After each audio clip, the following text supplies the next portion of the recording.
శరీరం యొక్క మనసు యొక్క కోరికలు నెరవేర్చుకుంటూ మనుజాసలను అనుసరించి నడుచుకుంటూ అపరాధములతో నిండి ఉన్నాం, పాపములతో నిండి ఉన్నాం.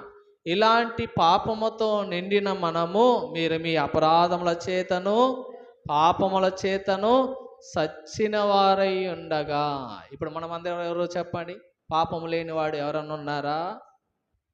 అపరాధము చేయని వాడు ఎవరైనా ఉన్నారా? శరీరాశలను అనుసరించి నడుచుకొనక శరీరాశలను అనుసరించి నడుచుకొనకున్న వారు ఎవరైనా ఉన్నారా? ఇప్పుడు మనం అందరం ఎవరు? శరీరాశలను నెరవేర్చుకుంటూ అపరాధము చేత పాపము చేత సచ్చిన వారు. ఈ సచ్చిన జీవితం మన యొక్క జీవితంలో మనం ఉంటున్నప్పుడు చదువుతారండి 5వ వచనం 4-5 వచనాలు ఉన్నాయి. అయినను దేవుడు కరుణా సంపన్నుడై ఉండి